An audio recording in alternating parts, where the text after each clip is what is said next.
አብርሽ የት እንደገባ በሌሊት በተኛበት እንግዲህ ጠፍቷል። እነ ቡዜ እንዲሁም ደግሞ ዴቭ ሄርሜላ መጣ እያበዱ ይገኛሉ። የት እንደደረሰ የት እንደሄደ የት እንደገባ የሚታወቅ ነገር የለም።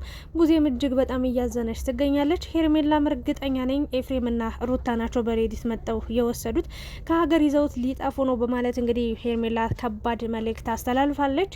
ሁሉም በጭንቀት ላይ ይገኛሉ።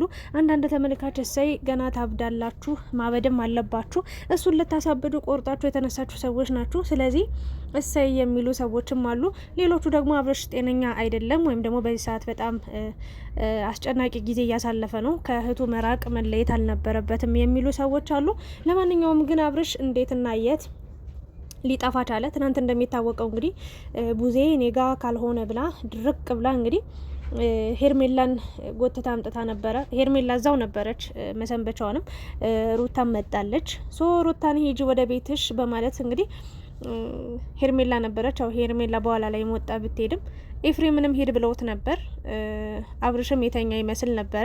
ሄርሜላም ቻው ብለው ከሄደች በኋላ እንግዲህ አብርሽ የት እንደገባ ከተኛበት ጠፍቷል። ቡዜ ተነስታ ስታየው ጠፍቶ ይደር ወይም ደግሞ ሌሊት ተነስቶ ይሄድ ወይም ደግሞ ጠዋት ይጥፋ አይታወቅም። ቡዜ ቤት ግን በዚህ ሰዓት እንደማይገኝ ነው የተናገሩት። ቡዜ በጣም በከባድ ጭንቀት ውስጥ ትገኛለች። ዴቭም እንደዛው ወንድሜ ደህና አይደለም፣ ወንድሜ ጤነኛ አይደለም እያሉ ይገኛሉ። አንዳንዶቹ ደግሞ እናንተ ናችሁ በሽታ የሆናችሁበት፣ ይሄ ልጅ ጤነኛ ነው፣ አሁን ያለበት ሁኔታ ትክክልና ጤነኛ አስተሳሰብ ነው እያሰበ የሚገኘው። ጭንቀቱ በሽታዎቹ እናንተ ናችሁ የሚል ሰውም አልጠፋም። ሶ አብርሽ የት ሊሄድ ይችላል በዚህ ጨለማ? እንዳሉት ሩታና ኤፍሬም በጨለማ ይዘውት ከሀገር ወጣው ነው ወይንስ ደግሞ አብርሽ ያለበት ሁኔታ ስላልተመቸው ቤት ጥሎ ጠፍቶ ነው ሩታ ጋር ሄዶ ነው ወይ የሚለው በጣም አስቸጋሪ ነገር እየሆነ ይገኛል። ሄርሜላም ይሄ ሁሉ ጊዜ ያለሷ ከኔ ጋር እየኖረ ነበረ፣ ያለሷ መኖር ችሎ ነበር። ታዲያ እንዴት ነው አንድ ቀን ሁለት ቀን ብቻውን መኖር ያልቻለው ወይም ደግሞ እህቱ ቤት ሊቀመጥ ያልቻለው? የሆነ ነገርማ አለ በማለት እንግዲህ አሁንም ከሩታ ራስ ላይ ከኤፍሬም ራስ ላይ አልወረደችም። እንደኔ አብርሽ በሽታው የናንተ ጩኸት፣ የናንተ ጭንቀት፣ የናንተ ጭቅጭቅ እንጂ ልጁ ያበደው ነገር የለም። አንድን ሰው እንደው የፈለገ ጤነኛ ቢሆንም እንኳን አንተ በሽተኛ ነህ፣ አንተ ታመሃል፣ አንተ ታማሚ ነህ በቃ በራሱ ኮንፊደንስ እንዳይሰማው ካረጋችሁ እግዚአብሔር ምስክሬን ነው ምላችሁ በጣም ጤነኛ የሆነው ሰው ራሱ በጣም ምንም ህመም የሚባል ነገር ጭንቀት የሚባል ነገር የሌለበት ሰው ራሱ በጭንቀት አብዶ ስናየው ቆይተናል። ብዙ ሰዎችን አይተናል። አንተ በሽተኛ ነህ፣ አንተ አትችልም፣ አንተ እንደዚህ ነህ፣ አንቺ እንደዚህ ነሽ በሚባል አጉል ንግግር ሰዎች መስመር ሲስቱ እናያለን። በቃ አንድ ሰው ጤነኛ ነኝ ብሎ እያሰበ ግን ጤነኛ አይደለም እያለ ብዙ ሰው እየደጋገመ የሚናገረው ከሆነ ያ ሰው የእውነት አብጃለሁ እንዴ እያለ ከራሱ ጋር እየተጣላ የሚመጣበት አጋጣሚ አለና አብርሽ እኔ እንደማስበው ምንም የታመመው ህመምን በሽታም እንደሌለ አይታችኋል። ዶክተሯ ስትናገር በሽታው ጭቅጭቅ ነው፣ ጭንቀት ነው። አሁን ላይ ሁሉን ነገር ትቶ ረስቶ ይሄ ዓለም በቃ ጊዜያዊ እንደሆነ እኔ እንደተረዳሁት ለዛኛው ዓለም ወይም ደግሞ በቃ ጊዜያዊ ኑሮ ጊዜያዊ ዓለም ብቻ እንዳለች እዚህ ምድር ላይ አንዴ ብቻ መኖር እንደሚቻል፣ ስለዚህ ወደ ትዳሬ ወደ ኑሮዬ ብመለስ ይሻለኛል። የማይጠቅም ነገር ነው ያደረኩት፣ የማይጠቅም ህይወት ነው የጀመርኩት፣ እስከ መቼም የማያስኬደኝን ህይወት ነው የጀመርኩት፣ ስለዚህ ይሄ ነገር ማብቃት ማለቅ አለበት ብሎ ይመስለኛል ወደ ሩታ የተመለሰው። ሁሉም ሰው ግን እኔ በጣም የገረመኝም ፓርት ልንገራችሁ።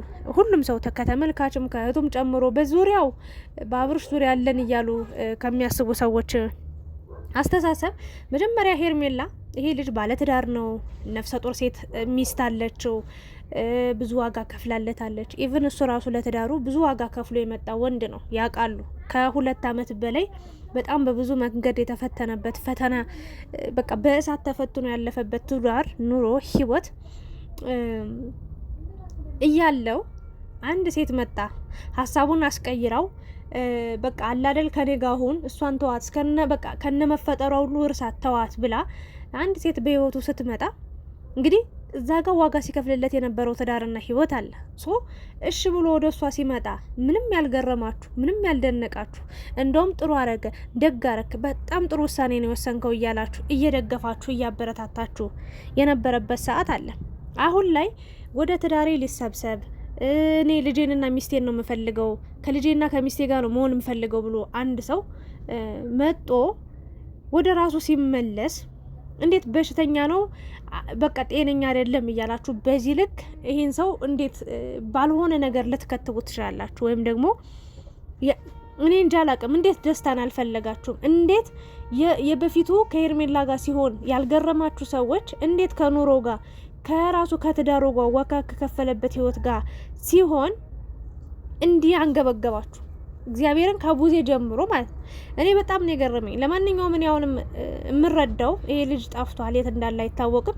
እመኑኝ ሩታ ጋር ነው የሚሄደው ወይ ልጁ ጋር ነው የሚሄደው። ከዛ ውጭ የትም ጠፍቶ አይሄድም። አላበደም። ቢያብድ ኑሮ ጫካ ነበር የሚገባው። በእውነት ነው የምላችሁ። እንደው ቢያብድ ኑሮ ከቤት ወጦ ይጠፋል እንጂ በታምሩ ሩታ ጋር አይሄድም። ሩታ ጋር ከሄደ እኔ ጤነኛ እንደሆነ ነው የማስበው።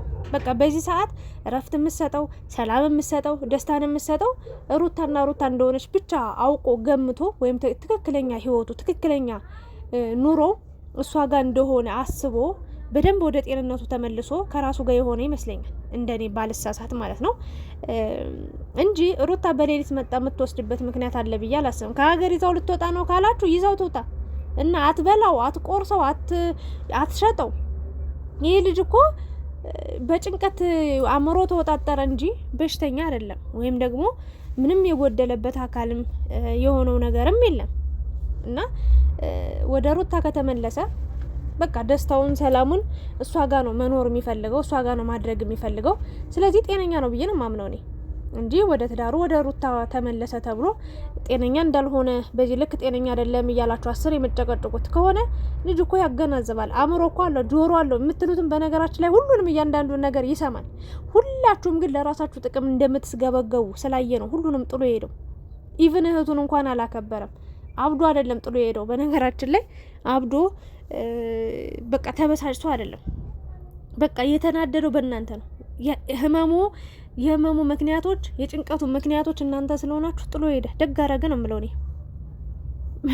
እኔ በጣም የምትገርሚ ነገር ለአመታት ከሚስቱ ጋር አብሮ እየኖረ የነበረ ወንድ ዛሬ ለዛሬ ገና 1-2 ሳምንት አብሮኝ አደረ አብሮኝ ነበረ ብለሽ ዛሬ ላይ ወደ እሷ ሲመለስ ወይ ደግሞ እሷ ጋር ሲሆን ወይ እሷ ጋር ሲሄድ አዲስ ሆኖብሽ በዚህ ልክ ሪ የምትይው ነገር በቃ አብርሽ እኮ ትክክል እንዳልሆነ እንደታመመኛም ተመልካችም አንተ የምትፈርደው ነገር ነው ምናምን እያለች ለዴብ ስትነግረው ነበረ።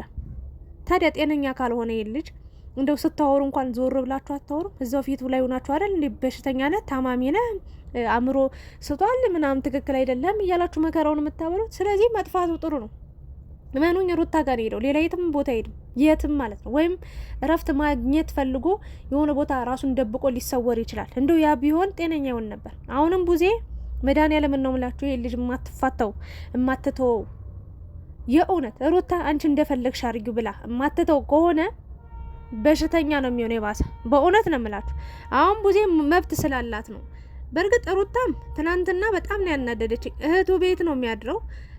ይህ ልጅ እንግዲህ አቅፋ ይዘው አዝላው ይዘው አትሄድም ሄርሜላ እንደሚታወቀው። ግን ሄርሜላ እሱ ጋር እንዳትሆን ብቻ ብለሽ በጣም በቃ የሆነ እየተናደድሽ ነበረ። ጥለሹ ለመሄድ ራሱ ተጨንቀሽ ነበር። ይሄ ማለት ለራስሽ ጥቅም ነው የምትስገበገቢው እንጂ የአብርሽ ጤንነት የአብርሽ ደህንነት አላስጨነቀሽም።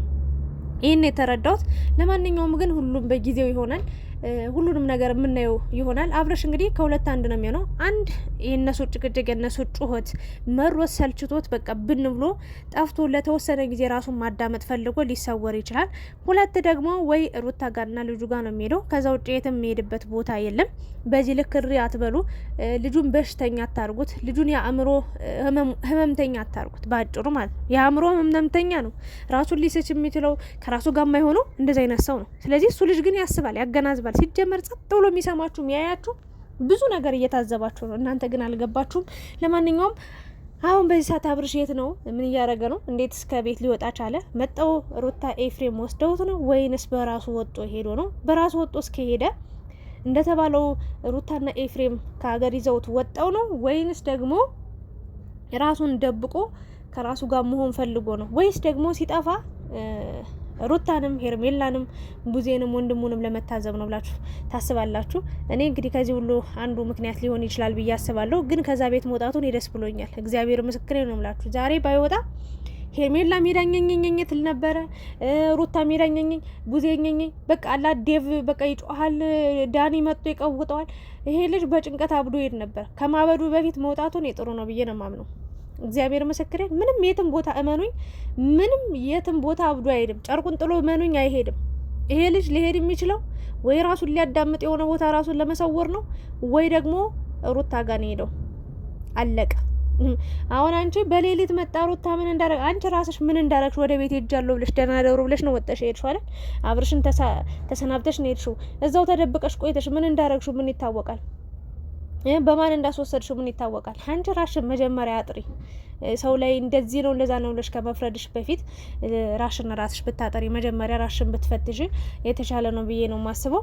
ለማንኛውም ግን ከእህትም በላይ ነኝ፣ ከወንድምም ካጎትም በላይ ነኝ። እኔ ነኝ ሀሳቢ፣ እኔ ነኝ አዲስ አፍላ ፍቅሩ ነው ብሽ ነው የሚገርም ነው። እና ለማንኛውም ከምንም ነገር በላይ እንደው ከእህቱም ከወንድሞቹም ከአንቺም ማለት ነው ሩታ ትቀርበዋለች። እግዚአብሔርን በዚህ ሰዓት ለአብርሽ ከሩታ በላይ የሚጠቅመው ከሩታ በላይ የሚያስብለት ከሩታ በላይ የሚጨነቅለት ሰው አለ ብዬ አላምንም። በደንብ የሚጠላውን ነገር ታውቃለች፣ የሚወደውን ነገር ታውቃለች። በቃ እግዚአብሔርን ነው ምላችሁ። ስለዚህ ሁላችሁም ብትንጫጩ በአንድ ሙቀጫ ነው። ለማንኛውም እስኪ የሚፈጠረውን አብረን የምናየው ይሆናል። አዲስ ቪዲዮ የሚለቀቅ ይሆናል። በዛም ደግሞ ሀሳብ እንሰጣለን። ስለነበረን ቆይታ አመሰግናለሁ። የእናንተን ሀሳብ አስተያየት ጨምሩበት።